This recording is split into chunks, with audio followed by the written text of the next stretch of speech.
And happy Tuesday to you all out there in Facebook, YouTube, and podcast land. It's me, Gene. We are here with the TPO Doc Talk podcast coming at you live. Man, it has been a busy week. Got a chance last week to get out to Lake Norton. Got blown off the lake, but still got a little bit of chance to get out there with the new rig and keep working out kinks of this. So got to put some hours on the pickup, knock the dust off.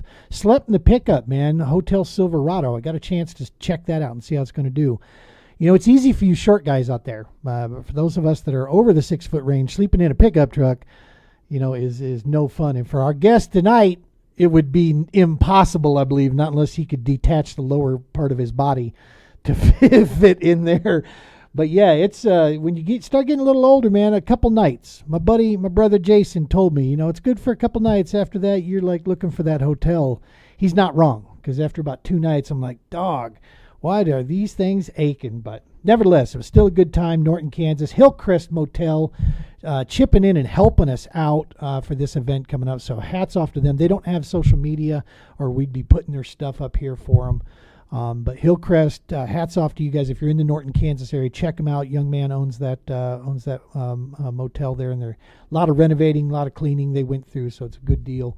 And they're helping the TPO out with that, man, so that's a huge deal. Our first field ops event's coming up May 2 through the 4th. Got a vet coming out of Nebraska we're going to take out there, and we got damn near the whole team showing up for this thing. It's going to be super cool. Lots of vets, lots of civvies all together. We're going to have a good time out there at Norton, Kansas. Hopefully the fishing's going to be awesome. Also got a chance to run up to Elwood. Check that out. That's pretty awesome. They're flowing water into that right now. Going to be a lot of fishing on Elwood this year. So had a pretty decent little road trip there, just to kind of knock the dust off and get things ready. Let's go ahead and pay the bills here. This show, along with all of our shows, which this is one of the last 2 episodes of the Doc Talk, believe it or not. Bittersweet, but it's brought to you by the Romans Warrior Foundation. # helping is healing. Go check them out at romanswarriorfoundation.org if you're interested in finding alternative ways and really creative and effective ways to bring healing to our brothers and sisters out there. Check out the Romans Warrior Foundation and all their divisions. Of course, the Global War on Terror's Wall of Remembrance. If you want to get that mobile monument into your neck of the woods, contact Romans Warrior Foundation and they'll get that set up. None of this possible without Heroes Media Group, Adam Bird, the entire team, and all our fellow podcasting brothers and sisters out there on the media Heroes Media Group. Awesome network. Glad to be a part of these guys and honored to be doing there. And as always, dude, if you want to look cool, if you want to be cool to your friends, you want to help out a great cause, go check out the merch store, TPO Merch. It's at truepatriotoutfitters.org /store-2. Go check it out there. Get you a cool hat, get you a cool t-shirt, get you a cool calendar. Anything out there is cool. Trust me. All right. Bills are paid. We got all this done. Homie's sitting in the wings here. He's waiting. He is no stranger to the Doc Talk whatsoever. This season feels just a little bit different, though, than some of the other seasons when he's come on. He has been standing him up and knocking him down out there. Let's go ahead and bring him into the show. Let me make sure I get this thing set up right. The Real Deal himself, Mr. Joshua Deal. What's happening, brother Josh? What's going on, fam? How you doing, man? Good, buddy. Good. I can't believe season 5, episode, what are we, 30-something now? 31. This is crazy, dude. Like, it's been a long time running. It's hard to hear you say that we're talking last 2 episodes. Yeah, you know, it's a good thing. We're moving on to another podcast will be coming up, so we're excited about that. But I think, you know, the True Patriot Outfitters has to look at, you know, energy going in to what we get back out. And I think we've kind of run our course with the Doc Talk, right? I mean, we've done, I think, some great interviews. We've gotten better. We've stayed true to the content. Great guests like yourself, dude, that that we try to highlight and chat with. I've made some amazing friends out of it, like you. So yeah, I think it's done its job, and now it's time for that next chapter, right? So, like we were saying, it'll still be in Syndicate, right? It'll be on TBS, In Between Friends, right. Big Bang Theory. You know, I'm sure they'll air the Doc Talk in there. Right. So we'll have those throwback nights. Yeah, exactly. We'll do like some of those exclusive, you know, watch video parties. So you need something to watch when you sleep in Hotel Silverado. This is true.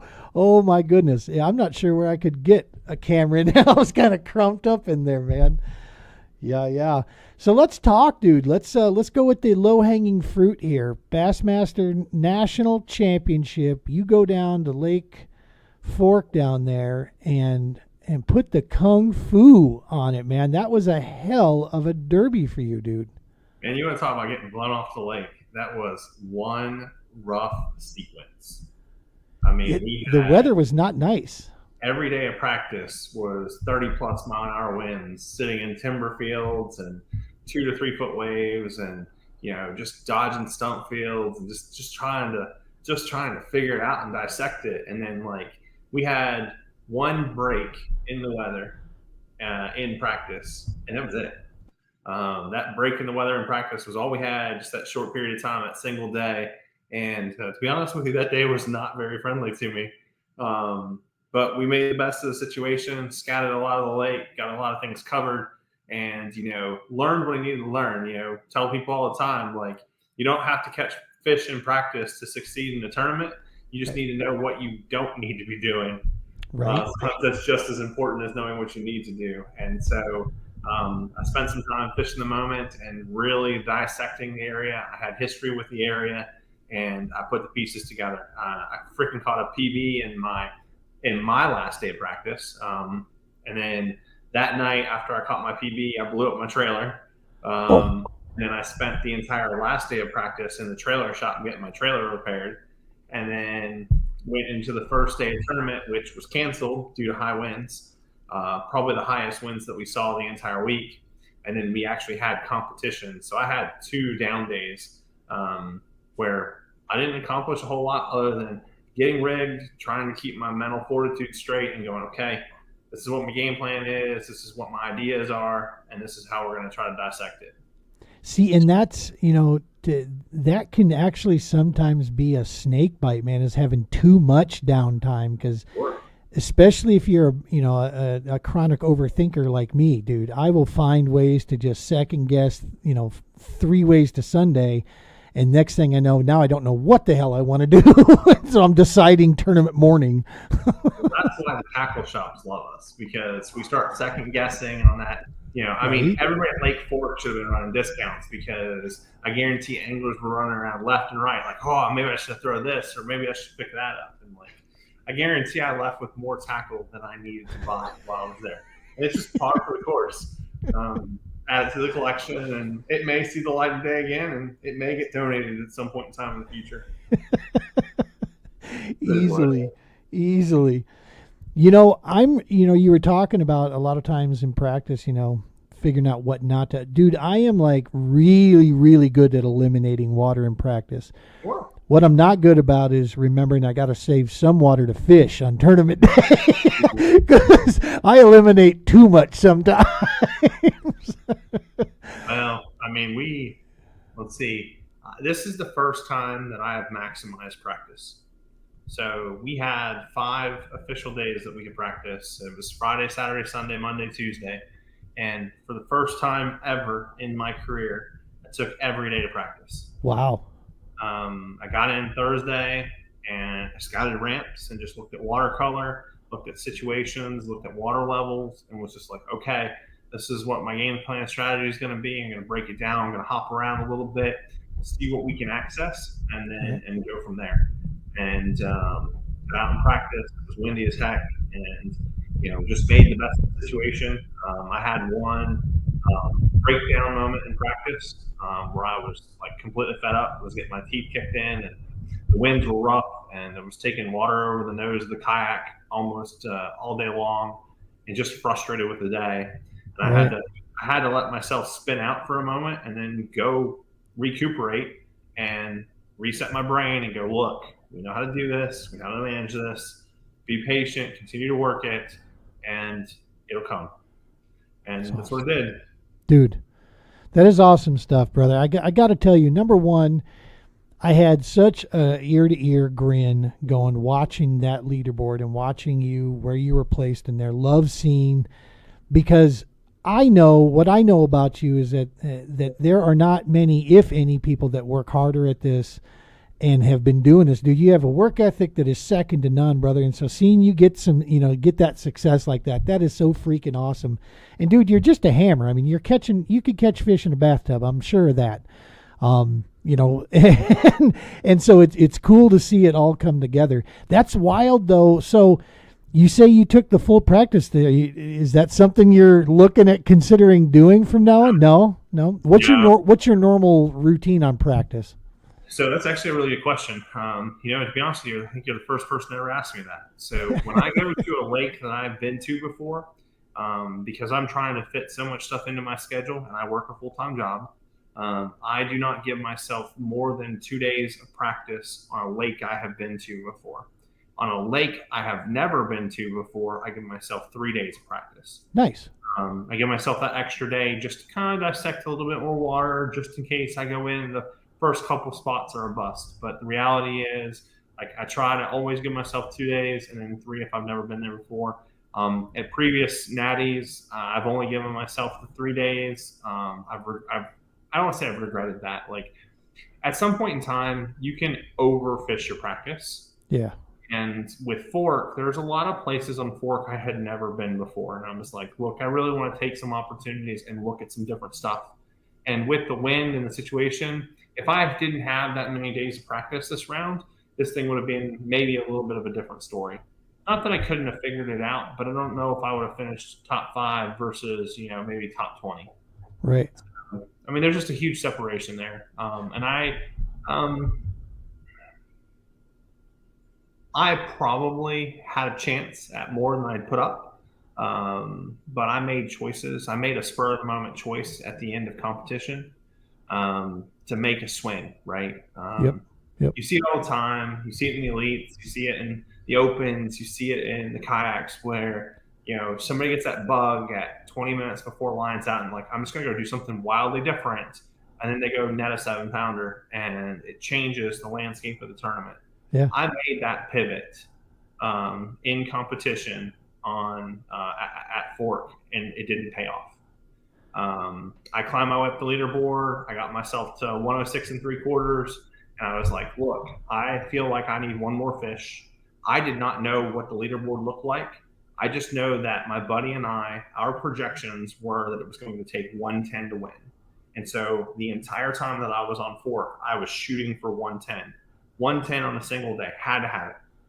Felt like if it didn't have it, you didn't have a chance at first place. And so I was pressing for that. So at 106 3/4, I had a 17 and a half in the bag that I had not called out yet. And I was like, you got to go, fish. Like, we got to figure out how to get you out of there. And I left the area that I was in, and there was another guy back there, and he caught a 21 after I left. And I say after I left, it was closer towards the end of the day. That 21 would not have changed the final results. It would have changed my final score, but it would not have changed the final results for me. I'd have still finished second place. That doesn't mean that I couldn't have stayed there and caught a bigger fish. But I went to the area where I had caught my PB 3 days prior. And so I caught a PB in the creek where I ended up breaking my PB on tournament day. Oh, so nice. I caught a 7-8 in practice, which, everybody's like, well, 7-8 is not that big. And you fish all this and like, that's not that big of a fish. But to be honest with you, like, I catch lots of 5, 6, 7-pound fish. And like, I just don't see 8s, 9s, and 10s. Like, just something just doesn't happen for me. I don't have that real big fish mantra that some folks have. And so 7-8 was my PB. I set it, and then the trailer blew up. And then on tournament day, I caught an 8.33. That's awesome. Set a new PB, 3 days later. And I was like, look, I have this spot where I caught that 7-8. And I promise you, if there was one 7-pounder there's more. It was a spawning bay. I knew the area because I had fished it in my first Bassmaster kayak event on Fork in 2020. Good stuff. I knew the potential. And so I was like, look, I'm going back to it, and I'm going to go check it out. And I went in, and there was 3 boats in there. And they were all crappie fishing. And so I'm like, you guys can crappie fish. I'll work around you. And I'm scanning with the scope, and I'm like, that's a 7-pounder. That's a 9-pounder. Like, you can see them, and they're just there. Like, I'm throwing baits at them, and they're like, nah. Yeah. You're not getting a bite out of us. Good. I worked that for the entire last 20, 25 minutes to no avail. And like it went down, and I was like, look, I don't care how it finished. I don't care how it ended. My goal coming into Fort was to walk the classic stage, period. I told Steve Owens before the event even happened, I said, look, there's a chance this is my last kayak championship in BASS because I'm making some changes, right? I'm doing some changes in circuits and stuff like that. I still plan to fish the opens, but the kayak opens will be my only chance at making the championship from here on out. Right. Like I'm not competing for the kayak state championships or stuff like that anymore. I don't have the time in the schedule to run all that. And so it's like, look, might be my last time that I'm at the kayak championship. And if it is, I'll tell you, out of all the lakes that we have fished, this is probably my best chance of walking the classic stage. So I will leave it all out there to walk the classic stage. And that's what I did. And that's awesome, dude. Come true, got to knock it off the list and, look at the next goal. And keep it rolling. So that's good stuff. And that's the thing though, man. Like you said, those decisions, it's that 4th and inches call. If it pays off, you're a genius. If it doesn't, it's like, nah. And it's cool to see as football has now moved into a new era. Before going for it on 4th and 1 was like, no, this coach needs to be fired. Now, if the coach doesn't go for it on 4th and 1, it's like, no balls. Yep. So, fishing is no different. Dude, you made a call. You still had a great tourney regardless. Yep. Don't regret my choices. Yeah, you shouldn't. You shouldn't. That's awesome stuff. I've never been happier with a second place in my life. Right? Ever. So, I mean, it's like... Yeah. And homie that won it, dude, perfect storm. I mean, good Lord, everything came together for him on that day. There's just not much that's going to stop that. That's the part of our sport that's why I always say we can talk all we want, but there is absolutely a measure of luck involved in our sport because we can't control the other guy. And when the other guy just puts it all together and everything just happens to fall in line for them, and they execute, is what it is. You got to see where it all falls.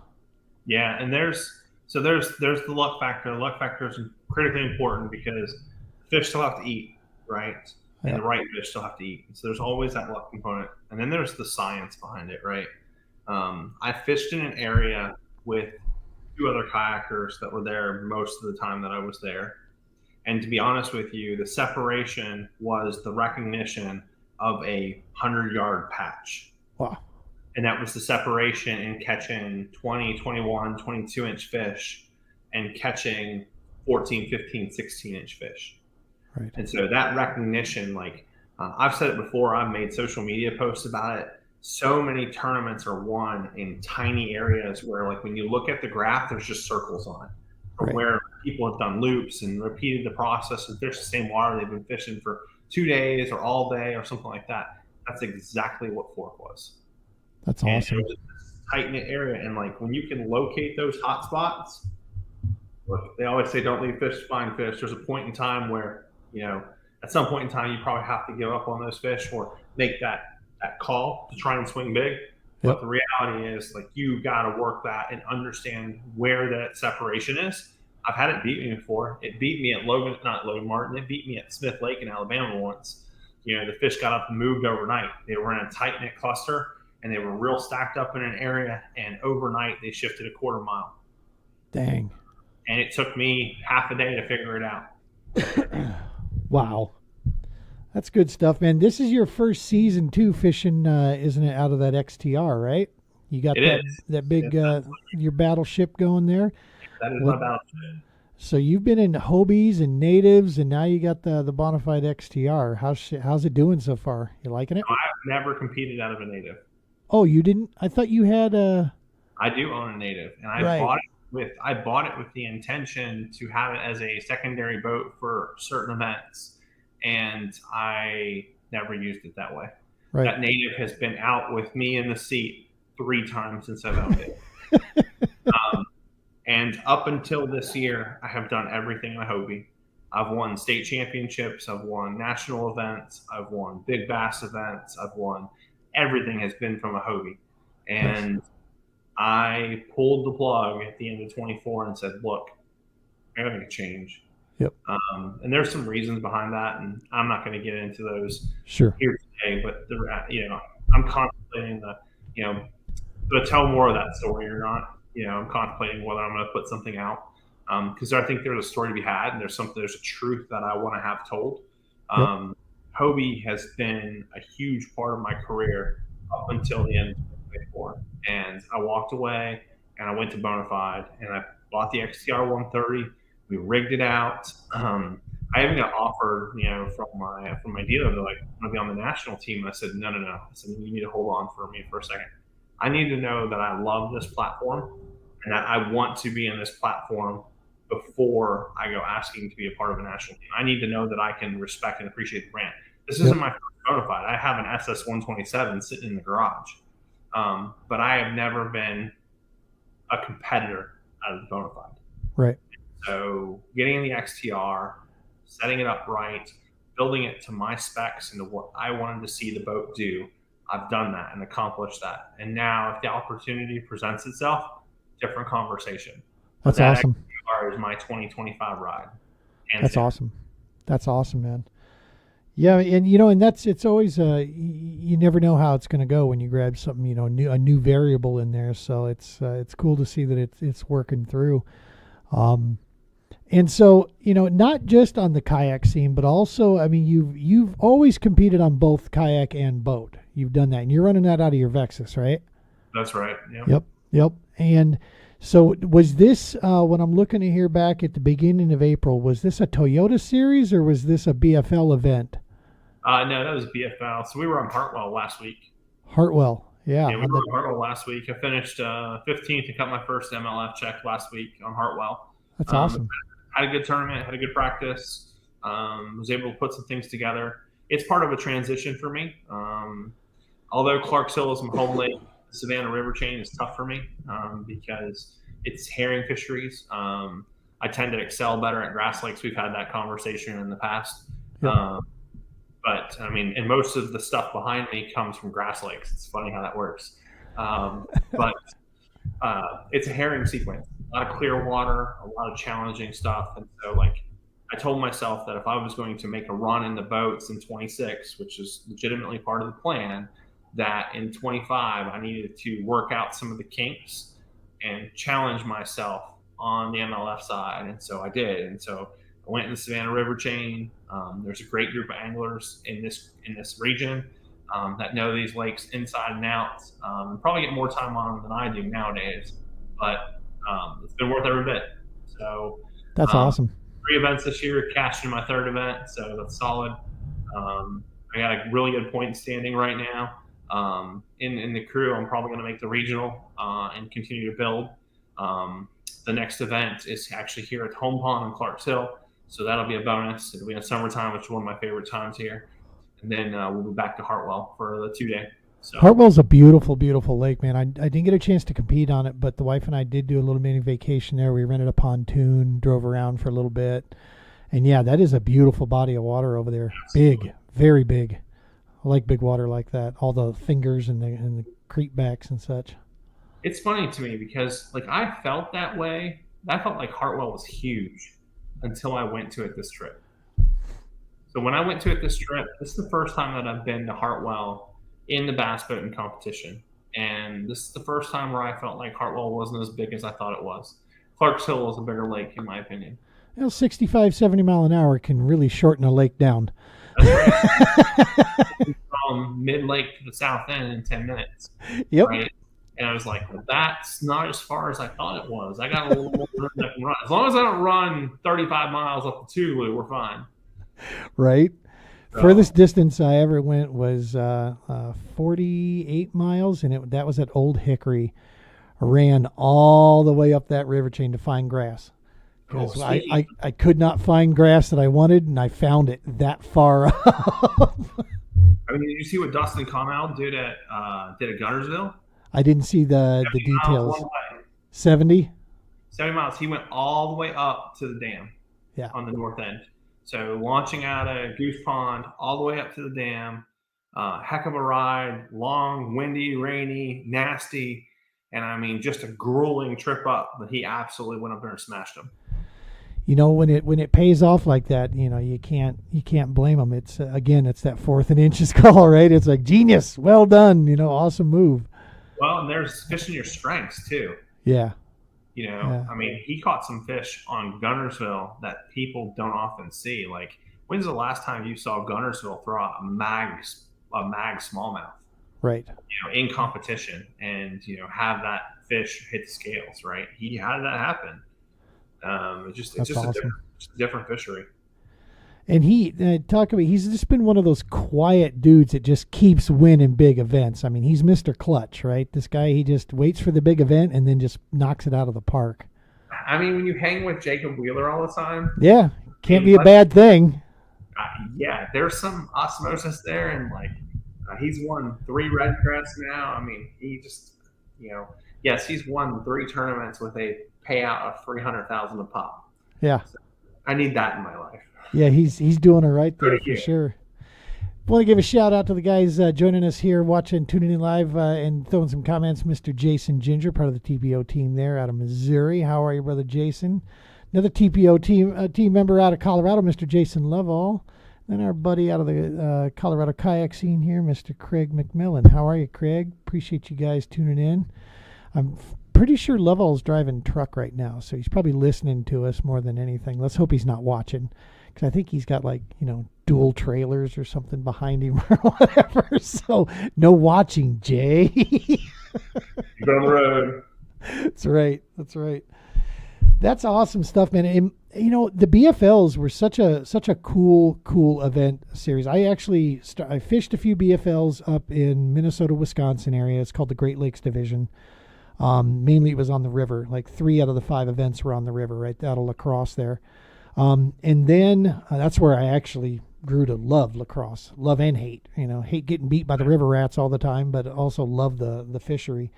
But then started going down in the BFL, started jumping down into the Ozark Division down there in Missouri and fishing Arkansas and some of those, around that area.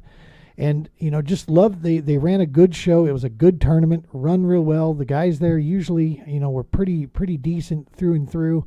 And yeah, the quality of angler that you're facing there is pretty damn stout. Some of the major, top end pros will tell you fishing those BFLs, and sometimes the Toyotas are even harder than fishing some of the other ones, because the other series, there's very few locals, right? I mean, you got a small number. When you go into these, dude, a solid, good, probably 30, 40, 50% of your field is locals. And not just locals, but local guides. Right. Like the guy who won Hartwell is a local guide. Yeah. And so you're competing with that. And am I coming out to compete with you knowing that you're a local guide? You better believe it, because I need to cut my teeth on that. If I want to compete with the best and I want to chase with the best and I want to fish big competition, you got to be able to go out and compete with that. And look, if he can catch 20 pounds of fish in a day, so can you. Yep. I love that for sure. So Jason, he's towing 3 trailers behind him and he's just browsing. That's awesome, Jay. We'll Mr. Smith, I mean. Good stuff. Yeah, man. So the boat scene is a different bird, through and through. What are you thinking about, with your future plans here? I mean, when you look at the pathways, I'm just going to throw out some opinion here. MLF needs to stop kicking itself and taping its own business to its leg by having 2 pro series. Okay, this invitational and then the BPT, $5,000 a pop each one of them. It's like, come on, remember you got anglers that are trying to cut your way in here. If they could cure that, I think they have the best pathway up, in my opinion, at least the most cost-effective pathway up. If they would get rid of that, I think that invitational side, or turn it back into a pro and let the BPT be the all-star game that it's supposed to be. Whatever. Bass, on the other hand, is, simplifying things down and making it a little bit, I don't know if I want to say easier, but easier to understand, at least, on this is where you got to go, this is how you can get up there and how you can run. But it's still the opens are still not a great investment when you look at payback, as far as, what comes back. It's still a rough business decision. So what are you thinking? What are you looking at for a Well, pathway? so let's talk dollars and cents, because the reality Yeah. comes down to dollars and cents. I'll put it to you this way: if A I lot of could, dollars and it doesn't make any sense. right, right. Um, there's some people that say that. My wife might throw her hat in that ring. Um, Right. but the reality of that is, like, if I went into the MPFL 2 years ago, if I had a way to pay my entry fees, like, I wouldn't think twice about it. I feel like I had enough of a resume. I felt like I had enough that I could throw my hat to the MPFL and say, hey, look, yes, I've done a lot of my work on a kayak, but I'm no stranger to a bass boat. And I felt like I could have found my way to the field if I could afford the entry fees, right? The entry fees in the MPFL, last I had looked, were like 5,600 on events. Yep. And like, that's 25, 30,000 a year in entry fees. Okay. Yep. But they pay top 40, give or take, and that top 40 paycheck's pretty good. You just have to finish top 40 and get that. On the flip of that, you talk about MLF, so the invitationals and stuff like that. You're talking 5,000 an event there. The opens are 1,800. That's the separation, right? And the opens, the difference between the opens is you're talking number of events. With them splitting it into two divisions, that's a big deal this year. So you could fish one division of the opens and only fish 4 events, and it will only cost you $8,000 to play, $8,000 in entry fee money to play. And so that's a separation. And then if you get in the top 50, then you make the EQ, which then requires you to fish 3 more events for a chance at the elites. And so that's something there that's kind of critical to understand. So now you're looking at potentially a maximum of 7 events to compete your way in, and it's a diverse landscape. They're fishing across all platforms of the country. They're changing the bodies, they're changing the fish species, they're changing the primary forage, the primary lake types, lakes to rivers, rivers to clear waters to highlands, et cetera, et cetera, et cetera. And so, like, they're challenging for that better angler to come out of the ecosystem. And in that EQ, they're just dumping the best from both sides in and fishing 3 events in the fall, which they don't tend to do opens very often. Right. Fishing in the fall to make that final qualification push. Right. So, and then the top whatever out of that makes its way into the Elite Series the next year. Are the EQs the same price as the opens, 1,800? As far as I understand, yeah. Yeah. So, and that's the difference, right? I mean, you can spend $30,000 and fish 6 events in MPFL, or you can spend, let's just say $2,000 an event for BASS and fish 7. So you're talking $15,000 to play. And either one of those, like, I understand the MPFL is considered a national level, elite level circuit, and there's a lot of great anglers in it, straight up, hands down. But the separation there between that versus like the Bass Pro Tour versus the Elite Series, you can go to the opens, is what I'm saying. The opens are a more cost-effective way to dip your toe into that water. Yep. Yeah, and then and especially in today's world, it's so much more that it used to be you could win your way in, right, as to sponsorships and all that good stuff. And that just isn't the case anymore. There's so much more that goes into that. It becomes more of a business investment that you have to really, grasp and get a hold of and be ready to deal with, or, a lot of that stuff will pass you by. So, it's stop chasing sponsors. Yeah. Like, why? It just, so look, I want to work with people and I want to work with teams and I want to have opportunities to participate, but there's a work component to that too, right? Yep. And there's a lot of groups out there that they're offering decent stuff. Like, they're offering discounts, they're offering free gear, there's perks to that, right? But they're not helping pay my entry fees, they're not paying gas money, they're not paying some of that stuff. And like, the amount of available resources there, not as many as there once were. Having the ability to have non-endemic sponsors on hand goes a long way to paying entry fees. Big time. have an opportunity or a network to have that conversation with somebody, I will go have that conversation and be loyal to that element. But like, I got to make sure that I can rep that brand. Yep. It's important to me that I can rep that brand, right? And so, I'm trying to do as much of this through my own goodwill as I can, Right. because I can't look. Everybody sees what's happening in the markets right now. Sure. I mean, look at how many people are changing sponsors or losing sponsors, and look how many jerseys are half empty right now. Right. And that's the fishing industry. Companies getting bought out, the mega brands, the mega corporations, and that's limiting how much money is trickling down into some of the amateur level series. It's just a changing landscape, and save some dollars and cents on the side and try to keep my head in the game and pay my way. It's across everywhere. We did the same thing this year.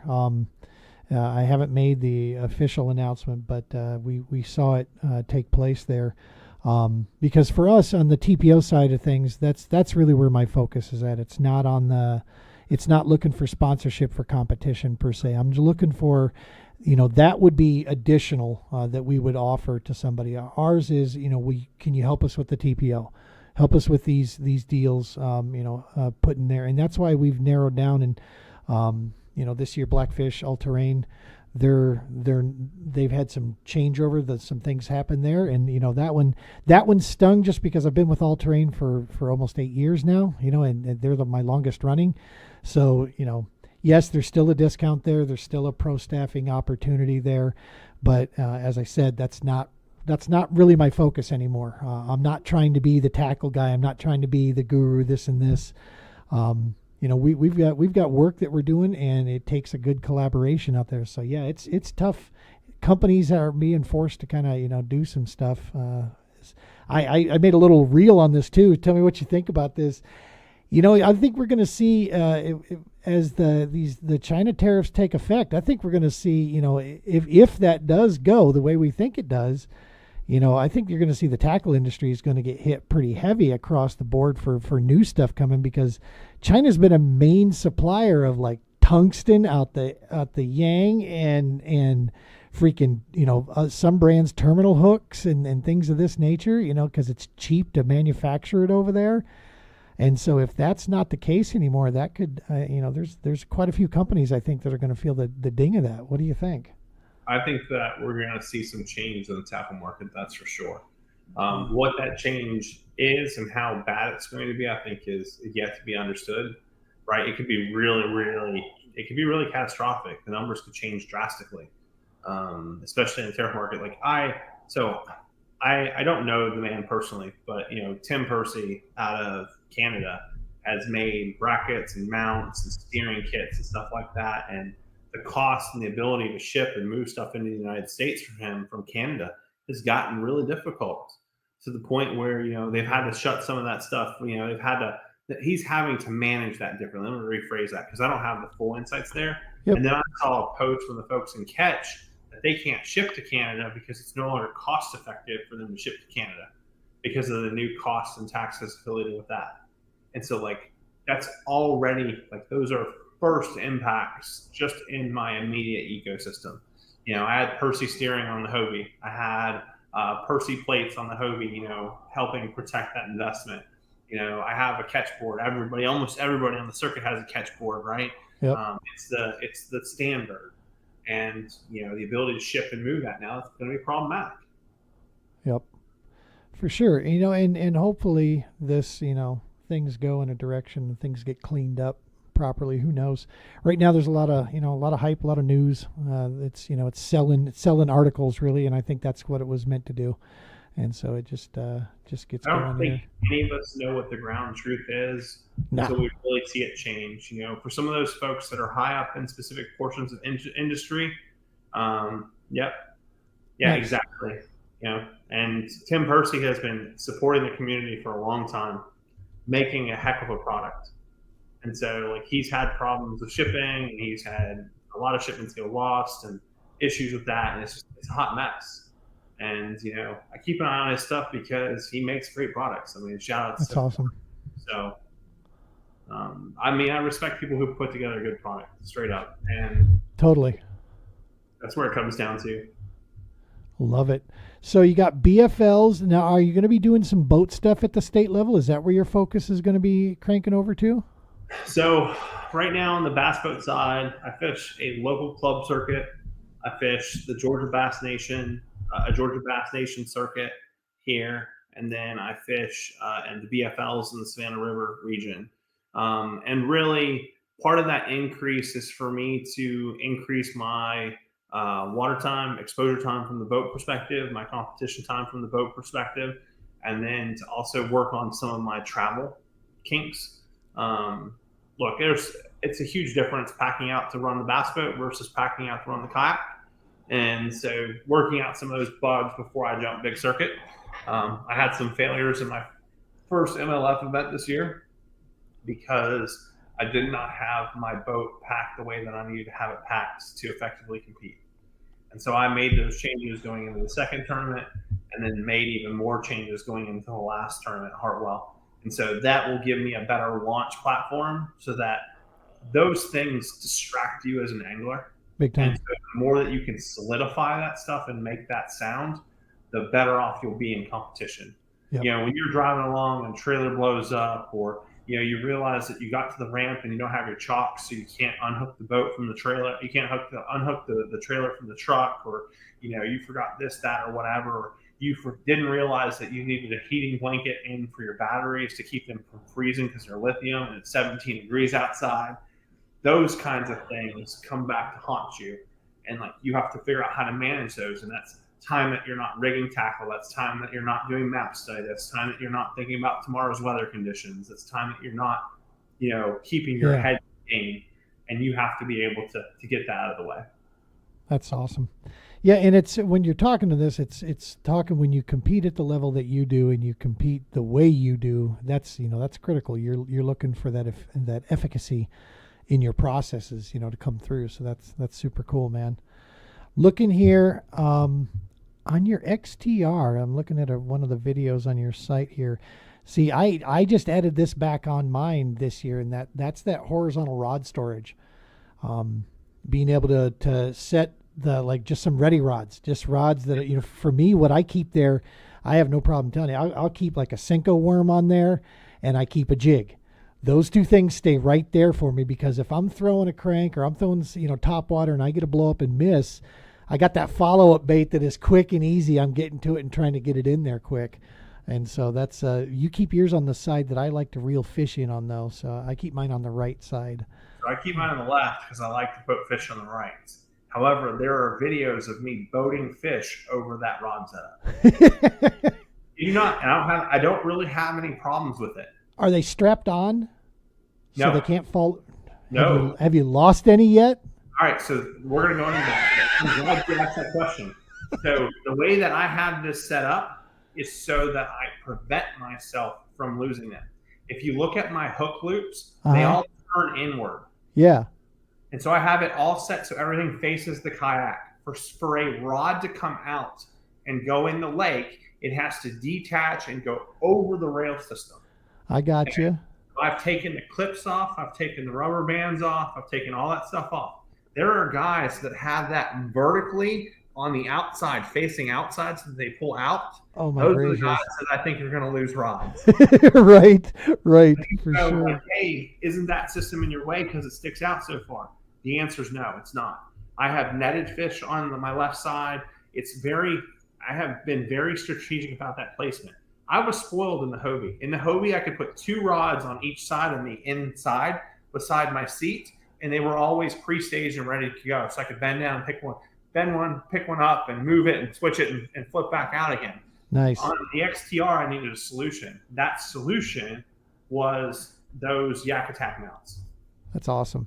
And they work exceptionally well. Very happy with them. I don't need them as complicated as they come in the package.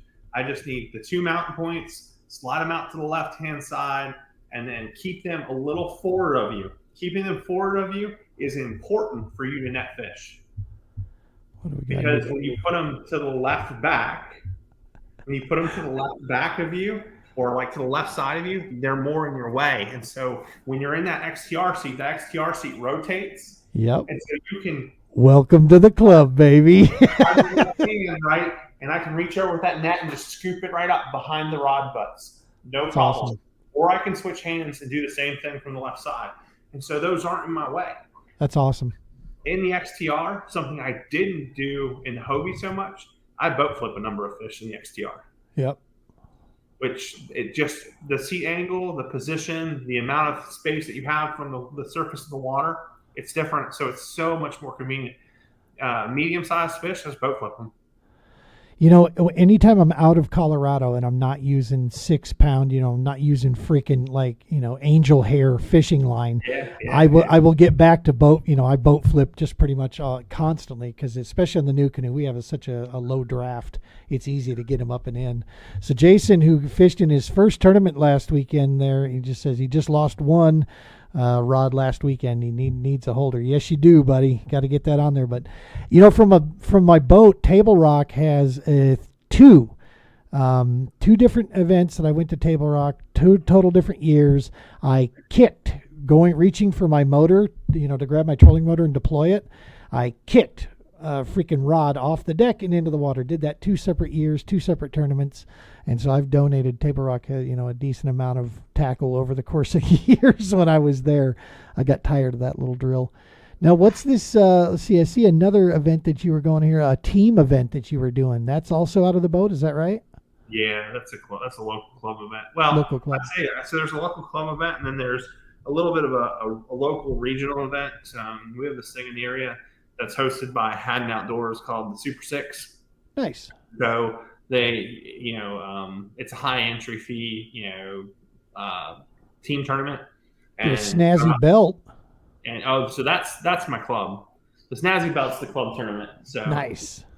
That's sitting right here. Nice. So our brother Stoney got him one of those belts from the Big Bass Bash at yeah. So good looking stuff. Mine until you take it. There you go. I told Stoney I want to see his best Randy Macho Man Savage with that belt. I want to see the reel come up on that. So my teammate bought a Lucha Libre mask after our first win of it last year and wore the Lucha Libre mask to our next event with the belt. That's awesome. That's awesome. Yeah, we need to see some pictures on that for sure. Hey, we can make that happen. I'm pretty sure there's pictures floating around. Heck yeah. So this is good stuff, man. So this year, what's the rest of the season looking like for you? What do you got on plan? So I have a Super 6. The schedule's crazy, right? I have a Super 6 this weekend on the home pond. And then I go to Dale Hollow for the kayak series.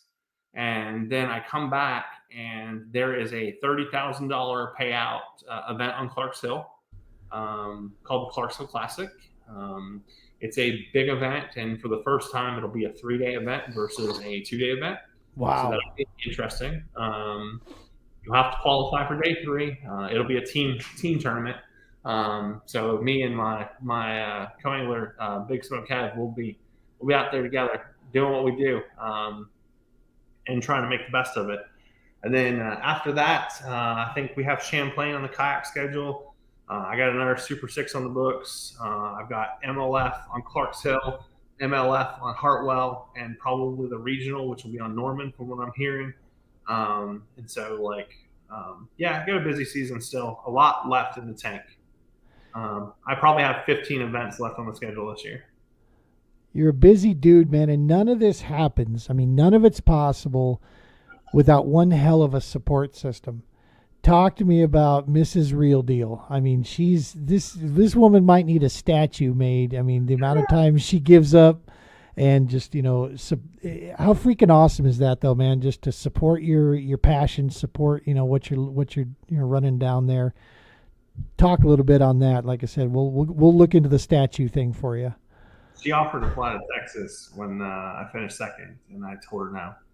That's awesome. I told her, I said, if I thought I had won or thought I had a chance at winning, I'd have flown around the heartbeat. But I knew that I didn't win the event. And I was like, babe, I love you. And I said, but I can't fly you out for this. I said, this is not what I want you. I want you to see me walk the stage live for. This is a special moment for me. But Not this time. We're going to do this again. That's awesome. Maybe at a different level. She's amazing. Her and I have been. So we just celebrated something we call Reese's Day. So my wife and I's relationship started around a birthday card for her and a pack of Reese's peanut butter cups. And so 2 days before her birthday, every year, we have something called Reese's Day, where usually I commandeer some sort of Reese's, and we have Reese's. Well, this is the 13th year of Reese's. And so this year I got 1,300 Reese's pieces and 130 miniature Reese's peanut butter cups, accompanied by purple roses, and put them in a vase together and set it up for her as Reese's Day this year. What's the diabetic medicine that they? Because you're going to need 13 freaking bottles of that. Too. So nobody said you had to eat them all at once. Right? That's true. They got a hell of a shelf life. And so she, I had competition. So this weekend was her birthday, and I was in competition all weekend. And so she was like, nope, I understand. I'll make it up to you. And so I sent her on a spa day and made sure she was taken care of. She got a spa day. She got her nails done. She had a facial. Nice. And then we went out to dinner last night. We make those considerations. I need to take time out of the schedule. We go take cruises together, and we go, take opportunities to travel. We get along really, really well, but she don't travel with me during the week. She don't travel with me if I go on these big trips. She holds the fort down here locally. She's got her own efforts that she's running. Actually, my newest sponsor, and I say sponsor somewhat jokingly, but also somewhat seriously. So my wife has started travel advising. And so we started an effort called 42 Adventure, and it will be my premier sponsor. And she is booking cruises for folks and helping people book trips to Disney and stuff like that. And you can look it up on 42adventure.com. Actually, on our website, look it up on Facebook or Instagram at 42 Adventure. And, she can get you hooked up with a cruise, get you set up and on your way. And that's awesome. That plug as well. So. When you were saying that, I'm like, I should probably make a little bet. Oh, geez, Christmas. You see, I'm so busy chatting with you here. I should have been throwing this thing up throughout the entire interview, but. Hey, man. So I want to go back to something because you mentioned the change in sponsorship, right? Yeah. And that social media tag right there is starting to be everything, right? It has been everything for a little while now. People are monetizing, marketing, working on content, working on material, and that's that growth component. As an angler, as a professional, or an attempt to be a professional in the sport, the best thing that anybody can do for me is to like and follow my content. That's the best thing that they can do for me, right? Even if they don't look at it all the time, the best thing that you can do to help support me is to like and follow my content. Totally.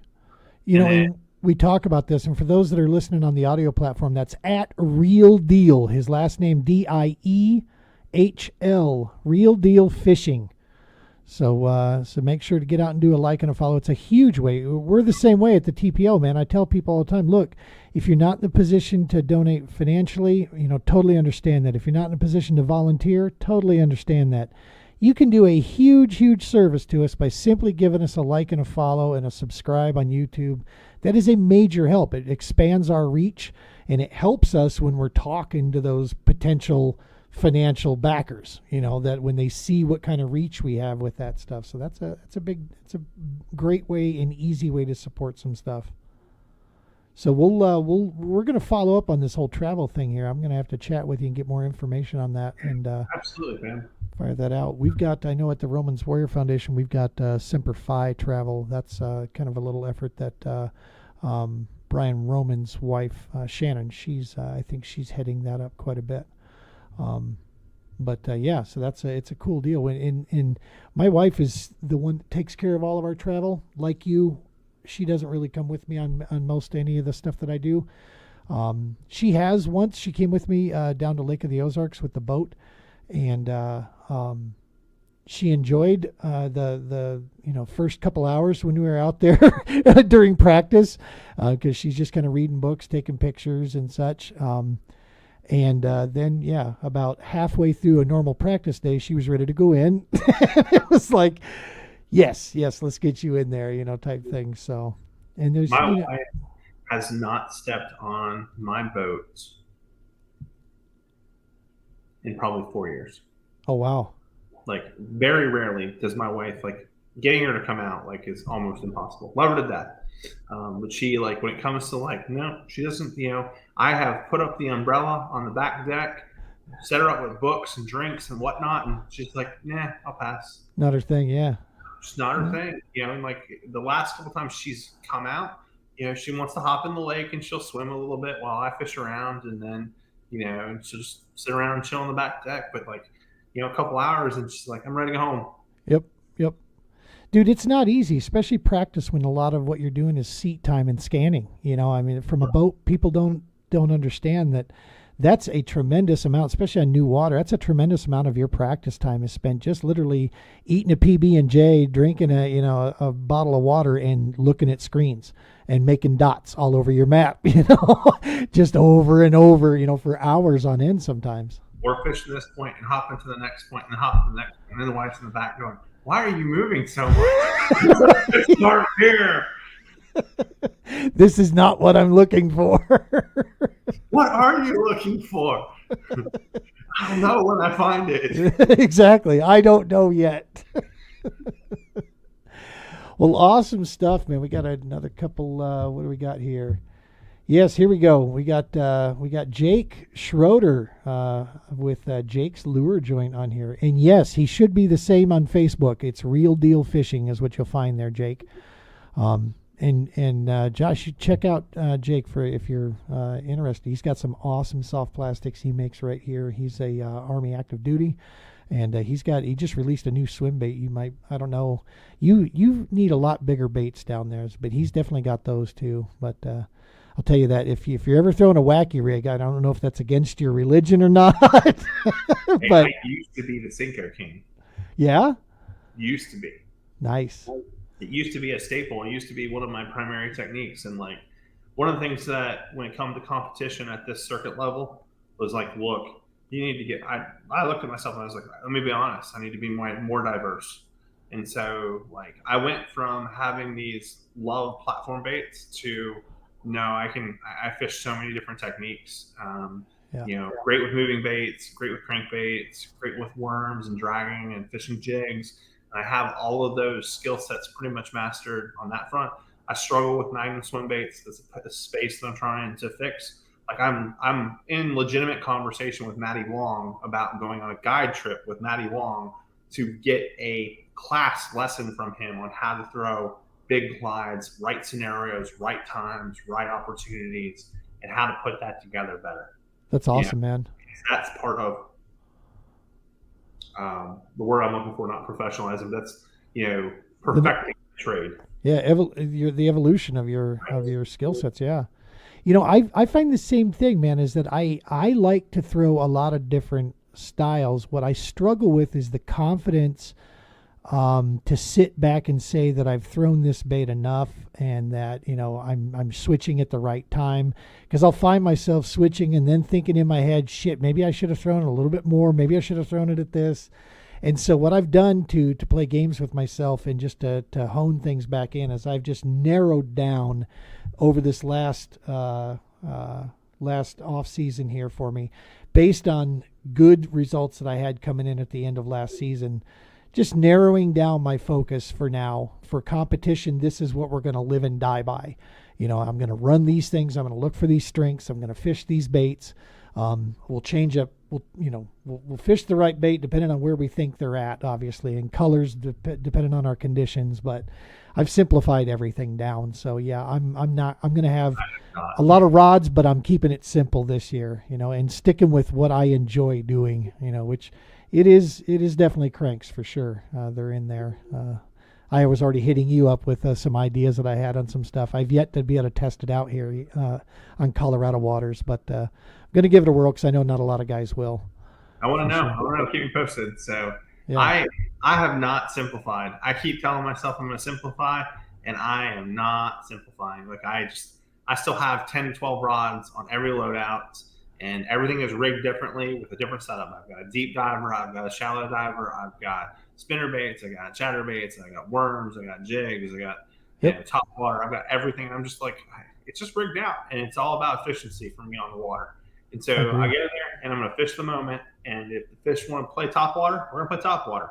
And if fish want to be on the bottom, like, I'm going to be honest with you, a lot of people are going to find this statement weird, but I actually hate throwing a shaky head. I'm just not a fan of it. I never have been. I would rather have a Texas rig worm any day of the week over a shaky head. There's just something about the shaky head profile that gets the best of me. But I'll bet you dollars to donuts that if I have to throw the shaky head, I will not hesitate to pick it up and make it work. That's what I did at Hartwell. That's how I cashed my check in the MLF event. I knew I had to do it, and so I just sucked it up and did it. And I'm proficient in it. I can do it. It's not a favorite. And those moments in time when you know, like, you got to get past stubborn. You got to get past that, like, I don't want to throw this bait, but, I don't want to throw a drop shot. I would rather fish other techniques. But guess what? Yeah. I'm just got to throw a drop shot. Yeah, and I've come to that agreement too. Is that, look, I've got one of the best setups that a guy could ask for on the drop shot rig out there. So just throw it, be cool with it. It's there if I want it. If that's the what I got to go to, I'll use it. Especially for tournament stuff. I'm tired of paying for people's entry fees. It's time to start going back to and realizing where I'm at. I enjoy the jokes, but that shit's over. It's time to start taking money, not just giving it out. So Jason chimed in and said to his I think he's talking about his wife there. His wife enjoys catching, not fishing. 15 minutes without a fish, she's done. Yep, that happens. And he was letting us know that Jake's new stuff is crazy good, and for sure it is. Jake, he builds. I love the soft plastics, the presentations. They're very unique, a lot of them, but it's that good balance of durability and real, real feel and texture to it. He loves the shaky, but hate the drop shot. Yes, and Jake's actually fished out here in Colorado too, so he knows. He's played that, that tiny forage game. Dude, I'm not kidding you. Our shad where's the camera? Our shad are like, this, right? It's stupid. It's stupid. You throw swim baits out here like this and no one touches them, or you right now is winning tournaments on the home pond. Oh yeah. And like this, like keeping it small. So my equivalency right now to that, because we're in an early stage, the herring haven't really came to play yet. They're gonna be ham here in a moment, but as these herring are getting set up, I've been telling people that are in my close circle, like, look, traps. I said, I'm throwing traps right now. They're like, it's April. Yes, I'm throwing a trap right now. Yep. I typically throw a trap in April. Why? Shad spawn, you're looking at fish that are starting to queue up on that early bait transition. So that bait forage is tiny and, they're up there trying to do their thing. And, so you're dealing with that situation. I'll have a trap in my hand. And like a lot of people use a trap in the wintertime. It's a great bait in the wintertime. But the trap in the spring, in April especially, just hammer down. That's awesome. That's awesome stuff. And yes, Jake, I do have the tubes. So Jake made me some specialized colors that I wanted, and that's what that simplifying, going back to the old school, the tube jig. And there's multiple ways to throw that thing, multiple ways to present it. Plus, my buddy is a tube jig master. And it's his go-to trusted. That's and so I've been. Somebody recently smoked him in the elites on tube. Yeah, who was that? Hunter Shryock. He killed quite a bit. Yeah, he walked the stage too. He was in the top 6, and he Texas rigged it, pinned it, and just chucked it out there, pitched it around. Like, that's awesome. Good to see that that still plays on some of those. All right, listen, buddy, I can't thank you enough for taking time out of your evening here to come sit and talk fishing with us. We're freaking super stoked at all the success you've been having. We said this off air, and I want to say it again. Our sport is so built on momentum, and you've got Big Mo in your corner right now. I love the fact that you're staying busy this year, because that's just going to be more and more opportunity. Dude, you're one of the elites out there in my mind. Whether it's in a boat or a kayak, you've got the mindset, you got the skill set, the determination, the drive, and the support system. You got everything you need right there. Now it's just go, get the damn fish to play games. That's all you got to do. I appreciate the kind words, friend. I appreciate that a lot. Like so I'll tell a little story here, and I share it. So a teenager that the grandson of my that I fish with regularly, he wrote me a letter the other day after I come out of the kayak championship on Fork, and sent me a letter, just kind of like, hey, I appreciate you taking me out on the boat and mentoring me and spending time with me and teaching me some things, and he's like, I also appreciate all the time you spend with my grandfather and like how you take good care of him, be a good friend to him, right? And so I put some stuff together for him that to get over his way.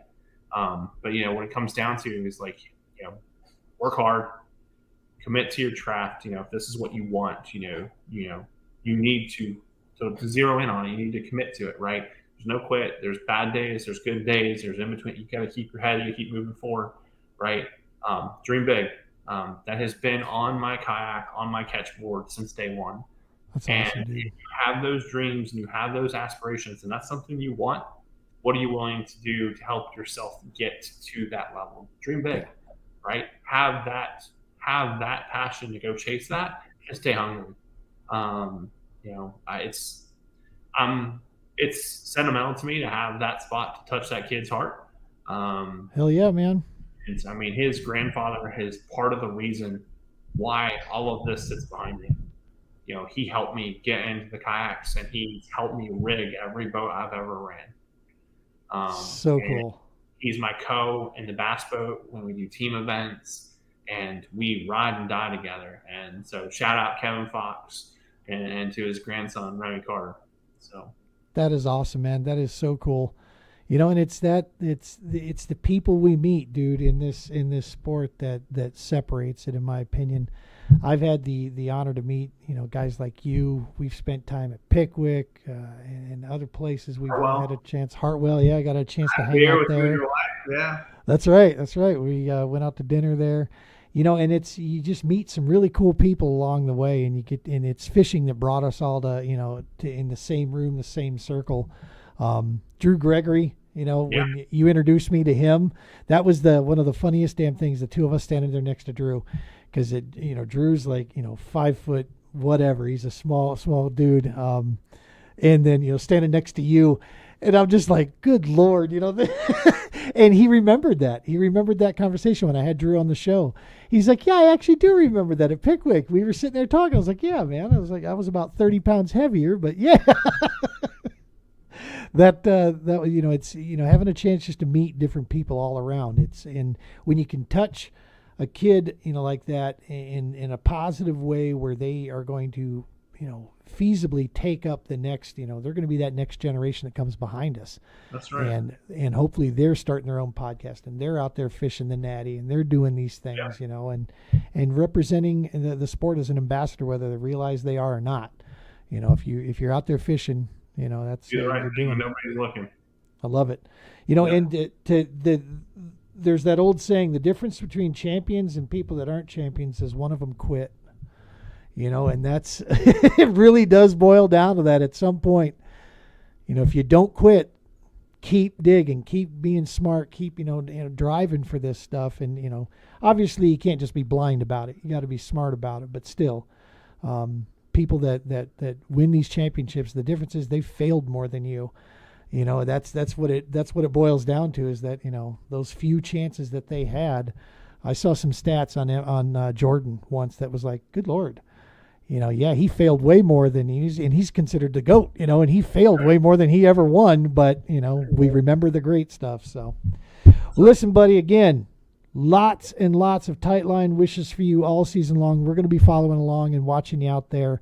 Who knows what the next probably 4, 5, 6 months, I might be in your neck of the woods. We're working on a couple things. Brian and I are. And I know that there's a possibility of at least coming down there for, I don't know if I'll be able to get the kayak down there. That's a maybe. I might be able to get the kayak in there. But I'll definitely be down in that neck of the woods if we can put this plan together. So yeah, that would be cool to catch up with you. If you can't bring a kayak down, I can put us on a bass boat. That's true. You got a boat, so we could. I remember how to I remember that. So, It hasn't been that many years ago that I was doing it. So, well, good stuff, man. Send all of our best to the missus there, and like I said, be safe out there, tight lines, and keep Big Mo rolling. will do, my friend. Will do. Thank you as always. I appreciate it. You are an awesome friend and just a wonderful pleasure to talk to you. So I miss you, bro. I miss you too, man. Take care. Later.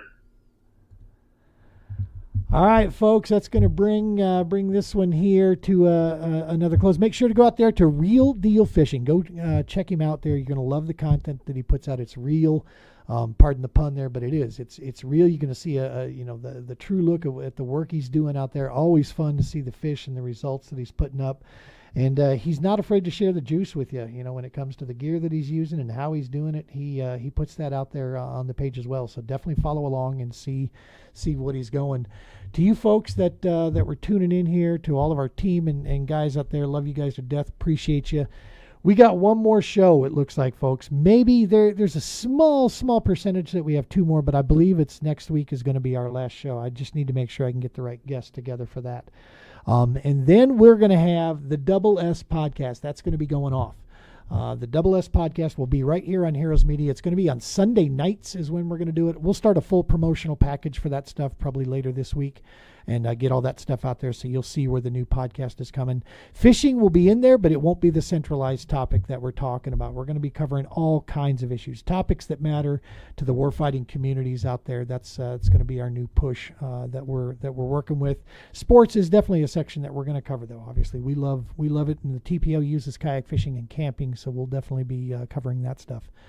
As always, make sure to give us a like and a follow and a subscribe. That is a huge help to us. That helps spread the mission to keep things moving.